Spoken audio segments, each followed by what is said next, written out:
हाय, hello, नमस्कार. तुम्हाला सगळ्यांना होळीच्या आणि धुळवडीच्या खूप खूप खूप शुभेच्छा. लहानपणापासूनच आई-पप्पांनी दान-धर्म, पूजा-अर्चा, सण-समारंभ याची गोडी लावली आणि म्हणूनच आज आम्ही दोघेही त्यांच्यापासून लांब असून सुद्धा कुठलाही सण वाईंडा दवडू देत नाही. पण सणाच्या दिवशी आई-पप्पांची घराची आठवण येते हे सुद्धा तितकंच खरं कारण आमच्या चिपळूणचा शिमगा, चिपळूणची होळी खूपच लोकप्रिय आहे. चिपळूणचं ग्रामदैवत असलेले भैरी बुवा यांच्या दाराशीच होळीच्या दिवशी रात्री 12 वाजता मोठा होम लागतो. या होमात आम्ही सगळे नारळ वाहतो आणि आपल्यामध्ये असलेल्या वाईट शक्तींचा नाश होऊ देत अशी प्रार्थना करतो. खरं सांगू का?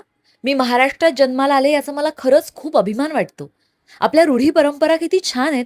आपला प्रत्येक सण आपल्याला हेच सांगतो, की आपली संस्कृती आपण जपायला हवी. राग-रुसवे विसरून सगळ्यांनी एकत्र यायला हवं, आनंदानं राहायला हवं. पुढच्याचं अनुकरण मागचा करतो हे म्हणतात ते काही खोटं नव्हे. आपण जसं वागतो त्याचं अनुकरण आपले भाऊ-बहीण करत असतात, मित्रमंडळी करत असतात, आजूबाजूचे लोक करत असतात. त्यामुळे आपण आपली संस्कृती जपायलाच हवी, रूढी परंपरांचा वारसा पुढे न्यायलाच हवा.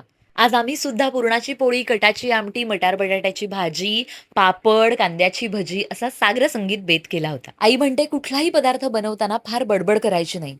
शांत चित्तानं भगवंताचं नामस्मरण करत तो पदार्थ बनवायचा. म्हणजे त्या पदार्थाची लज्जत आणखी वाढते आणि आपल्या मुखातून भगवंताचं नाव सुद्धा घेतलं जातं. आणि सगळ्यात महत्त्वाची गोष्ट, सण समारंभ असले ना, की मागचा पुढचा विचार न करता जेवणावर आडवा हात मारायचा. डाएट काय रोजच करतो म्हणा आपण.